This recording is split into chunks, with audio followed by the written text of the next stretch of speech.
Alas 5 na, 1 Western Visayas na. Tutukan subong nga Webes. Suspect sa pagpantiro sa duwa ka babae sa Pavia na dakpa na. Suspect gwardya sa ginaubrahan sa mga biktima. Newly identified drug group leader sa Escalante City kag duwa sini kaupod patay matapos magbato sa otoridad. Presyo sang gatong posible nga may rollback sa masunod nga semana. Pagpanghatag sang ayuda sa tricycle driver sa mga banwa sa Western Visayas ginsuguran na. DPWH gin-award na ang kontrata sa private contractor sa pagpatukod sang Boracay Bridge sa piyak sang pagpamatok sang LGU kag provincial government. Kag hangaway kag linay sang Capiz 2026 karon na sa gabi. Martin Javier kag Zini Ganados makigbahin sa aktibidad.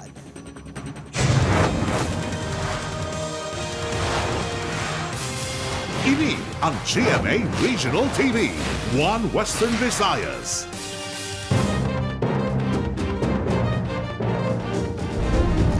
Mayong hapon mga kapuso. Sa nagapangunang nga balita, suspect nga nagpangluthang sa duwa ka babae sa Pavia, Iloilo na aresto sa Leganes. Suspect gwardya sa ginaubrahan sa mga biktima kag makapila ka beses na nga ginsaway sang ginpatay nga plant manager. Ini ang gintutukan ni Kim Salinas. Sa balay mismo sini sa barangay Guaan Leganes ginaresto ang 40 anyos si Lloyd Katipunan kinasang kagahon. Si Lloyd ang ginatudlo nagtiro sa duwa ka babae sa barangay Ungka 1 Pavia, Iloilo, Martes ang gabi. Sa pagpangusisa sa Pavia Police, upod sa ulubrahan si Lloyd kag ang mga biktima, CCTV operator kag security guard ang suspect. Makapila ka beses kuno iniigin sa sa napatay nga biktima kag plant manager nga si Divine Grace Castillo. Ang pinason nga biktima si John Shane Somblingo, amo ang naka-identify sa suspect. Yung subject na siya for termination, pero during siyang kahapon, hindi po natin siya matapog is wala na siya din pasulot dito sa ilang opisina. Base sa records ng Leganes Police, 2021 nakuhaan man sang armas lutang ang suspect paagi sa search warrant operation sa mga banwa. Apang nakagwa bangod sa plea bargaining agreement. Sang 2024 nakuhaan man inis ang pusil matapos ginlikisa sang aksidente. Nagapadayon pa ang hearing sa mga kaso. Nahuli siya dahil na-aksidente siya nakuha dyan sa local search. Ginapayag ng tiro man ng suspect sa upod sining nga security guard sa Mandurriao, Iloilo City sa Marso 2023. Nangintanod commander man ng suspect sa ilang barangay sang 2019. Apang ginpalin sang 2021 bangod nagpinalupok sang pusil. Tumandok ginini sang Tapas Capiz. Pag Christmas party namon, nagpalupok naman siya. Sige tagin pahalin kung kainom sa ti wala tiyak balo sa iyan na batasan. Murder kag frustrated murder ang ipasakang reklamo batok sa suspect. Ginpa-medical examination ini sang ginpadulungan sang news team sa Pavia Municipal Police Station. Apang sunod sa kapulisan, wala ini nagkakaopera sa ilang mga pamangkot. Desidido nga magpasaka sang reklamo ang pamilya ni Divine Grace Castillo sunod sa ilang abogado. Magulang si dancer. Nasway sakit sa nanay ya. Ang natabo sa bata ya. If the release of the death certificate matapos na subong, then makapal kita. Mabuot naman ang pagkilala kay Shane sa ngiyatiya. Nagapati sila nga nadalahig lang si Shane sa pagpangtiro. Gulpihan ako eh. Siyempre, hinablos ko siya. Huwag kagig makita ka nang nga abi, nag-ano sanda sa ibang nga tao or ano niya, wala. Upod kay Hans Desierto, Kim Salinas, 1 Western Visayas. Para sa dugang ang mga balita sa Negros kag Panay, makaupod ta si Adrian Prietos. Adrian? Yes, Jers, mga kapuso, madamong gid nga salamat. Ginakabig bago nga lider sa drug group sa Escalante City, Negros Occidental, kag duha kakupdanan sinipatay sang nagbato sa operatiba sang PDEA. Nakatutok Aileen Pedreso. Gintingwaan nga inegosyar sang katapo sang PDEA NIR, kapulisan kag militar. Ang 24 anyos nga si Joseph Bindoy sang ginserbihan sang warrant of arrest ango sa illegal nga droga, apang ginapahayag ginpalukpan sini ang mga otoridad. Napatay si suspect nga nakaangkon sa patal nga mga igo sa lawas. Ginpatigayon ang operasyon sa sitio na Pulungan 2, Barangay Hunob-Hunob, Escalante City, kahapon Abril 15. Upon service of warrant of arrest, there is an armed encounter. Kaya nag-retaliate ni ang suspect, exchange of gunfire, and then napatay siya. Subject na niya sa PNP before, dahil kaya nakapalagyo siya. Samtang ginapatigayon ng clearing operation sa lugar, Hinali nga nagpalupok sa pusil ang duha ka persona nga ginapatihan runner kag bodyguard ni Bindoy nga sanday alias Piolo kag Roy. Rason nga natiruhan sang kapulisan kag napatay man. Ginakabig sang PDEA kag kapulisan nga leader si Bindoy sa newly identified drug group sa lugar. Ginatudlo man ini nga nagasuporta sa New People's Army. Itong subject, marami siyang security since organized na siya, ma'am. Marami siyang runner, maraming fiddler. At the same time, armed and dangerous sila. Several attempts na, ma'am, ang ginawa before. 13 ka sachets ang suspected shabu, isa ka M16 rifle, duha ka caliber 45 pistol, kag mga bala ang na-recover kay Bindoy kag mga kaupdanan sini.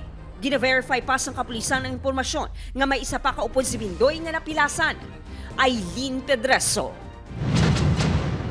1 Western Visayas. Balay sa Ibahay, Aklan, ginsulod sang kawatan, mga alahas na taban. Si Kim Salinas nakatutok.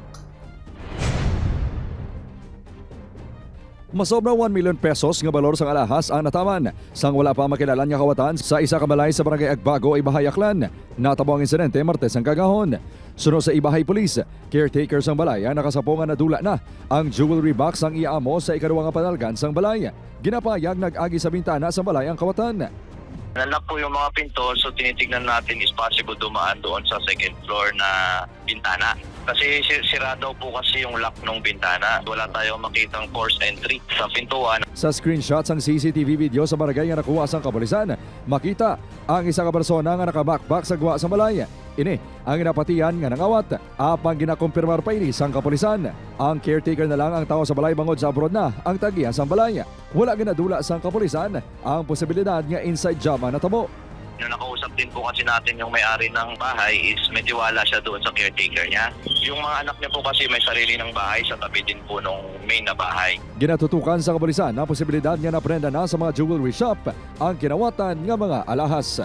Upod kay Hans Desierto, Kim Salinas, 1 Western Visayas. Sa iban pa nga balita, presyo sang gatong posible nga may pagnubo pa sa masunod nga semana. Sunod sa Department of Energy, mga motorista nagahirit pagid sang mas dako nga rollback. Si Kim Salinas nakatutok live sa Magdalo, La Paz, Iloilo City. Kim?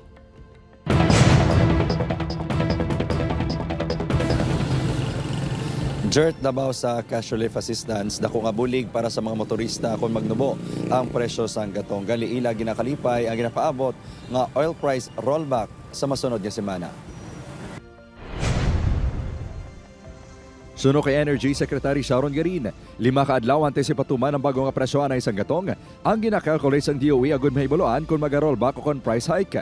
Sa sulod pa lang sang 3 ka adlaw, makita na ang pagnubo sang presyo sa world market. Pero yung 3 araw na yon, medyo nag-steady yung presyo na mababa. So hopefully hindi na siya umakyat today at bukas. Base sa oil industry sources, 13 to 15 pesos ang iganubo sa presyo sang diesel. 1 peso to 2 pesos naman sa gasolina.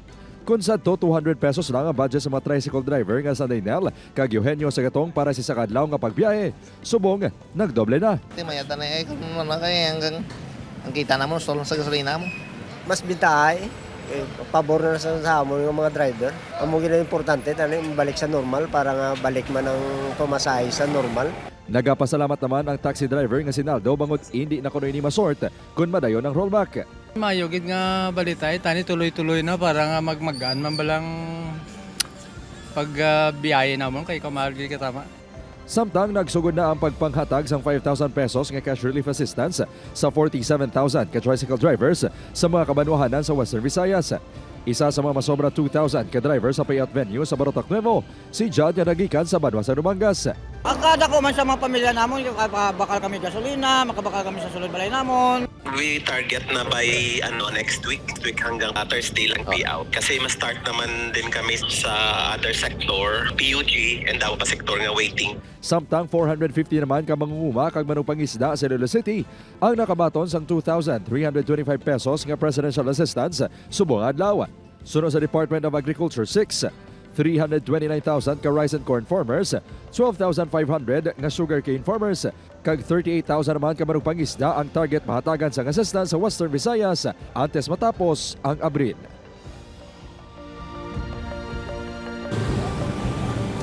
Jert, nagpasalig ang Department of Energy sang tubtob 50 kadlaw kon tubtob bulan sang Mayo kag Hunyo ang supply sang diesel pati man ang supply sang LPG sa pungsod.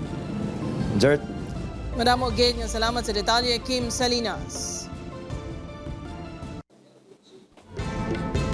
Kaso naman sang leptospirosis sa Bacolod City, baw nagtaas sang 200% humalin Enero tubtob Abril subong 2026. Kuri pa ang gid sang 2025. Yaring balita.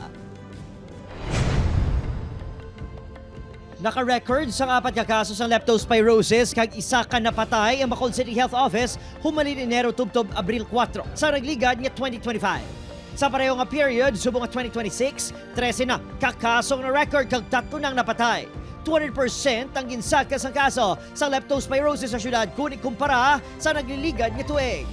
Magluwas sa mahigko nga palibot nga ginatiniran sa mailaga. Masami, wala gilayon nagapacheck up ang mga pasyente nga nakabatsyag sa sintomas ng leptospirosis. Kung magkilala, magkinabatsyag mo na yung pagkat nila sa health center. Pinakaulihi nga napatay ang 52 anyos sa lalaki nga residente sa Barangay Sefania nga nakabatsyag sang pagpalanakit sang tiyan. Marso 23, gindala ini sa ospital kag ginbawian sa kabuhi sang Marso 25. Ling ato 2 times ko na nagkanto sila. Ti ang ginimo ko nga gipicturean ko na lang ang ilabala ti kayo wagi ko may makuha nga kwan. Way gaguluwa. Ti kay nga subdivision na ti way do man sila bot yang sa ilapiak nga balaya. Duha na record nga kaso sa leptospirosis sa Barangay Sefania. May na record man nga kaso sa Mandalagan, Sumag, Takuling, Feliza, kag Banago. We have mga ready gid nga doxycycline no ready sa atong health center no, it's free. For free lang gid ni siya. Ang tanan nga mga trabahante kap ma-prophylaxis, prevention na siya. Kung magbasa-basa. Oo, makaubog sila. So, Opol, Kenil Casilio, Adrian Bretos, 1 Western Visayas.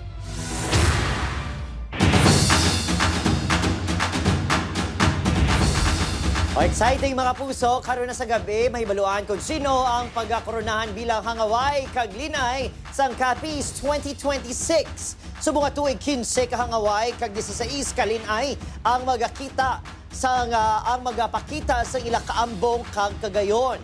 Bantayan si Martin Javier nga mag-host kay si Gazini Ganados naman ang magaserbe nga isa sa mga judges. Kita na kita mga kapuso sa Capiz Gymnasium, Ross City, Capiz. Karon na ina alas 7 sang gabi. Bantayan. DPWH ginaward na ang kontrata sa private contractor sa pagpatukod sa Boracay Bridge sa piyak sang pagpamatok sa LGU kag provincial government sa pagbalik sang One Western Visayas. Ini ang GMA Regional TV, One Western Visayas.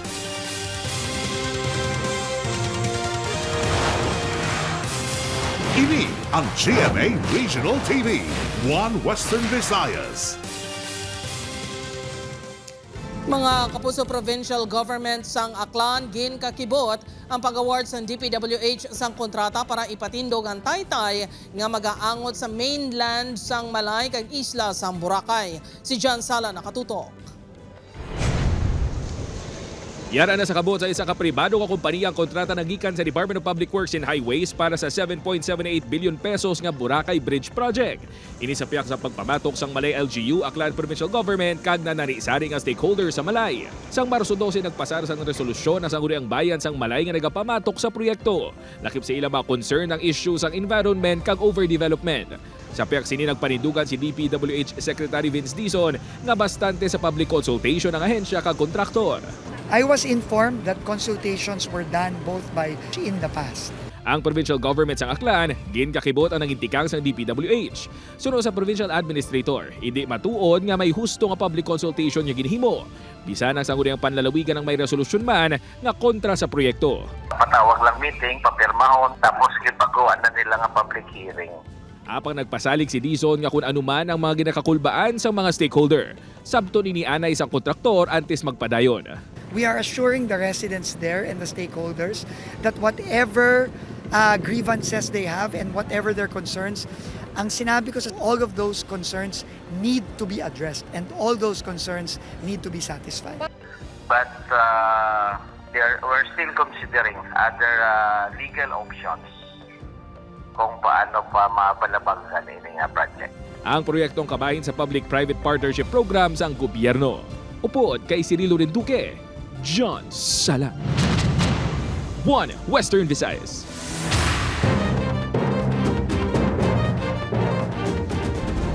Cellphone sa lalaki nga nagahampang sa billiard sa Bacolod City, ginkawat sa lalaki nga nagalantaw sa hampang. Insidente na hulikam, yaring balita exclusive. Kasubong nga nagalantaw lang sang billiards ang lalaki nga nakaitom. Makita nga mat-amat nga ginlabot sa lalaki ang nakatungtong nga cellphone. Sa kadasig sang iya kamot, wala na natalupangdan nga nakuha na niyang cellphone. Gilayon ni nga nagbalagyo. Natabong pagpangawat sa barangay Handumanan, Bacolod City. Masami kuno ginatungtong lang sa mga nagahampang sa billiards ang ilang cellphones, bangod kinalahay man lang ang kalabanan sa ila. Apang hindi sila pamilyar sa lalaki nga nakuhaan sa CCTV. Ang lalaki di nga makita nyo mga 15 minutes na siya nga gatambay dire. Do pangayaw gid bala? Nang dira namon ging tungtong. Kay usually nang wala man na may gakuha mo kay abi ko gani nang mangsubla kay gatulok-tulok sa mga player, abi ko do may makontra sa dampang bla. Balingi aras dalom pero nga kon lang gid gani way nakawat. Wala gi-report sa kapulisan ng insidente. Nagpaiway nga magpa-interview ang tag-iya sa cellphone.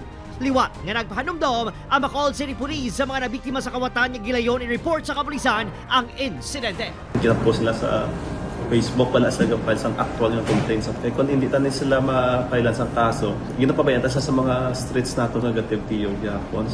Opo, Kiril Gasilio, Adrian Pretos, 1 Western Visayas. Hiligutanon nga nagsugod sa pagpamahog sang biktima, ini ang pahatag sang 36 anyos nga si alias Roldan, kun nga agintiro sini ang iya 26 anyos nga pakaduha nga si alias Jericho sa barangay Bukhari, Leon, Iloilo sang Martes sang kaagahon. Si Roldan ang nagsungka sang Martes sang gabi kag ginsugat sa iya lugar sa barangay Kagay sa Amuman nga Banwa. Nagakatunog sa balay nga may vendo wifi ang biktima sang gintiro sang suspect sa ulo. Wala madala sa pagsungka ni Roldan ng iya pusil nga isa ka 38 caliber revolver bangod sunod sa iya na wigit iniupod sa iya cellphone samtang siya ang nagapalagyo. Subong nga adlaw ginpasakana sang reklamo nga murder ang suspect. Every time pero magsulangay sila, drive sila pares sa motor, ginapahog sa kuno sang aton nga biktima nga ipatumba kay damo ni kuno upod ang aton lang nga biktima. Sa iban pang balita, BIR ginanunsyo ang dugang mga bulong VAT exempted. Pila ka mga Ilonggo ginkalipay nga makamino sa gasto sa inugbakal sang bulong. Si John Sala nakatutok. Magasto ang magmasakit. Ilabi na subong nga halos tanan ng mga balaklon lakip ng mga bulong kaangay isang maintenance medicines ang nagasaka ang presyo. Dugang pa ang mataas nga presyo sang gatong. Ang senior citizen nga si Nanay Irenea, madamo sang ginabakal nga mga bulong para sa iyang mga balatian. Isa sa mga ini ang hypertension. Tinaan mo lang para sa sa diyang Tunog-tunog ka. sa diyang high blood. Gani isa ini sa mga nalipay matapos may baluan nga may masobra 2,000 ka mga bulong nga ginihimo naman nga VAT exempted. 702 sa mga bulong ang para sa balatian nga cancer, 535 ang para sa hypertension, 327 sa diabetes, 300 para sa mental illness, 171 para sa high cholesterol, 152 naman para sa kidney disease, kag 76 para sa tuberculosis. Bangod sini, mabuhinan ang presyo sa mga nalista nga bulong sang 12% consumption tax. 3,000 pesos kada bulan na ginapain nga budget ni Maria Lea sa iyang maintenance hypertension. Ginalauman sining ang makinot sa inugbakal sang bulong ang magamit sini para sa iban nga galastusan. Dako na gid pang dalawat mo bugas bakal sudan may mahal pang daan krudo daw mo na bala. Biyahe. Oo, matigana mo sa iban mo nga baraklon bala. Upod kay Cirilo Renduque, John Sala. 1 Western Visayas. Punong barangay sa Barangay 12, Bacolod City kag head sa Bacolod Traffic and Transport Management nagsabtanay. Sangin ka sa clearing operation kay nasa aga. Yaring balita. Kahapon pa kuno, ginpangsita sa katapos sa Bacolod Traffic and Transport Management ang pila ka mga manugbaligya nga nagalaksam sa dalan sa Barangay 12. Kinasaga, talalupang doon nga halos na laksam sang tents sang mga manugbaligya ang isagid ka lane sang dalan. Sang giniumpisahan ng clearing, nagpugong si punong Barangay J.R. Alcantara kag nagpanindugan nga may permit ang mga manugbaligya. Diri na, nagumpisa ang tensyon. Ano ka? Amo na kita, langkap! Sino ang bansing mo? Sino man ang bansing mo? Kaya mo tayo nangatid si Cap.JR sa amon. Ginano kami ni Cap.JR kahapon pa ni? Kagapon, nangatid siya nga may permit naman sa kano, hindi siling kami lang di ginabalik-balik. Huwag mo kami may ginaboy siya nga istorya nga malain. Ginapangayom lang namon ang iya nga permit. May ipakita sa samon, pero nangaking na sa. Sunod sa head sa Bacolod Traffic and Transport Management, sandig sa permit sa sidewalk lang pwede makapaligya. Ang ginatag sa SP sa ila, sidewalk lang. So, we'll comply kaya nga mo niya kung anong ginatag sa SP, respetuhon ta na. At kahapon, ginpang demolish man sa Bacolod City Legal Office Enforcement Team ang mga balaligyan sa South Capitol Road. Nga hindi maglain buta. Higado ako kayo, walay kasagod sa ako. Duwa ay gani ko sang baligya, kay nga ang akon apo ara pa sa ospital. Nagbutang na lang sang lamesa ang 72 anyos si Violeta matapos gingguba ang iya pwesto. Tok na ko guys sa init, pinagwag lang namin para makakita kami makabigat. Yatag sa batang isla. May ginpatigayin man yung clearing operation sa iba't mga kaiping ng mga barangay. Opod, Kiril Casilio, Adrian Bretos, 1 Western Visayas. Ini ang GMA Regional TV, 1 Western Visayas.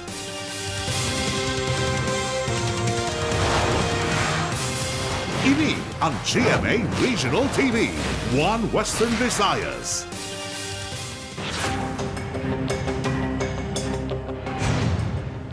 Dakop ang ginakabig high-value individual upod ang isa ka street-level individual sa drug buy-bust operation sa Provincial Drug Enforcement Unit sa Barangay De Vera, Sara, Iloilo. Ang subject amo si alias Jeffy, 44 anyos, residente sa Barangay Dugman, San Dionisio. Ang kaupod naman sini amo si alias Adrivin, 44 anyos, residente sa Barangay Aldeguer, Sara. Nakonfiskar sa duha ang suspected shabu nga may estimated market value nga 1.8 million pesos. Suno sa PDEU, ginmonitor ang subject sang masobra isa ka bulan. Kag nakakuha sang impormasyon ang kapulisan nga sa Lemery, Sara, kag istansya ini nagasupply sang droga. Ginapahayag nga ini ang utod sang isa ka incumbent SB member sa San Dionisio. Arestadong isa ka freelance rider sa drug buy-bust operation nga gipangunahan sang City Drug Enforcement Unit sa Barangay Dongon C, Mandurriao, Iloilo City. Ang subject ginkilala kay alias Carl, 31 anyos, kag ginakabig high-value individual. Nakuha sa subject ang suspected shabu nga nagabalor sang malapit 1.2 million pesos. Preso na ini sa Iloilo City Police Station 5. Lunsay pilason ng tatlo kalalaki nga ginkilala kanday alias Jose, alias Felix kag alias Nilo. Lunsay yara sa legal nga pangidaron.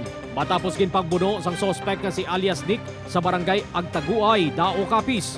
Base sa investigasyon sang Dao Police, bangod lunsay nakainom, nagsinabdanay ang mga biktima kag kaupdanan sang suspect. Diri ka nagintra ang suspect kag ginpangbuno ang biktima. Gindala sa ospital ang mga biktima apang nakagwa na Sanday Jose kag Felix, bangod minor man lang ang ila pilas. Si Nilo ang ginoperahan sa isa ka ospital sa Rojas City bangod sa igo sa iya likod.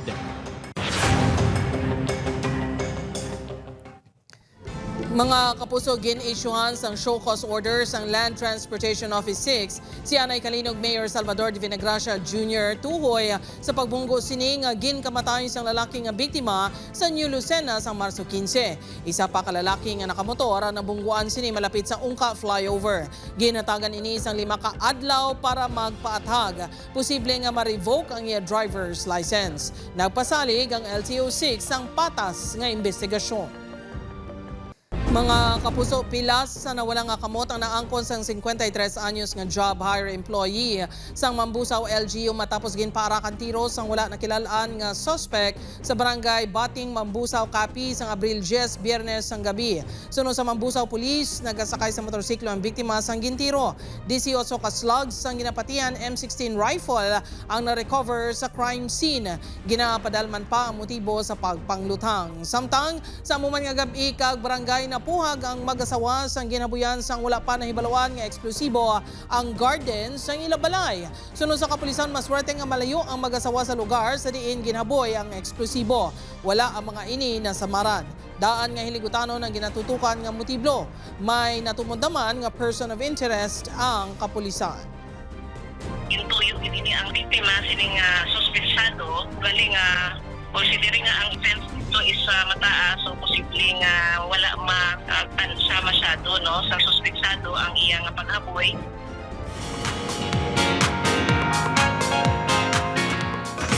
Kapuso, yari na ang mga dapat bantayan sa Encantadia Chronicles Sangre. Masalbar pa bara sang mga sangre ang sapiro? Ano naman ang mga reaksyon ni Hara Armea matapos siya ang nasalbaro ni Daron? Bantayan inatanan sa Encantadia Chronicles Sangre 8:05 p.m. sa ating GMA Prime pagkatapos ng 24 oras. Samtang matukiban na bala ni Andrew kag Joey ang mga aktibidad ni Jinho, masalbar na pabala ang kabuhi ni Rebecca. Bantayan ina makapuso sa Never Say Die 8:55 sa GMA Prime.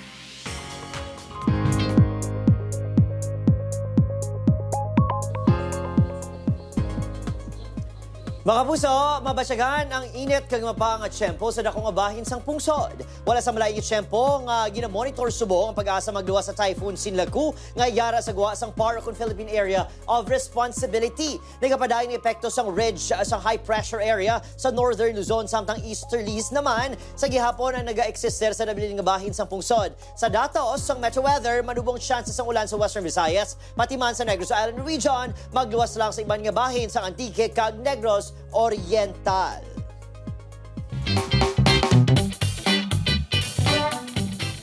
Mga kapuso, sa tunga sang mataas nga presyo sang gatong liwat nga ginbuhi isang bago kasal sa Santa Marcela, Apayao ang paggamit sang karo nga ginabutong sang karabaw. Isa na ini kadaan nga tradisyon sa Apayao, ilabi na sa bukid. Sang Abril 8 sa baylo nga auto, ginpili sa mag-asawa nga Giovanni kag Melody Zuniga nga himuon nga bridal vehicle ang karo nga ginbutangan sang dekorasyon. Madamo naman ang nagbilib sa pagkapraktikal sang mag-asawa.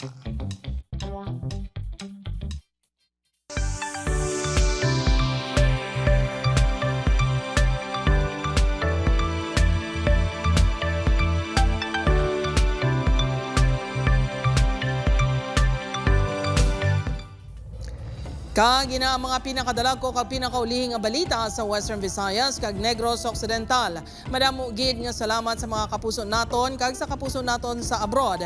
Ako si Gertrude Charlatan, kami ang GMA Regional TV 1 Western Visayas. Wala sang ginadampigan, wala sang ginaprotektahan. Halin sadto tubtob subong, matutuod nga serbisyo gid lang.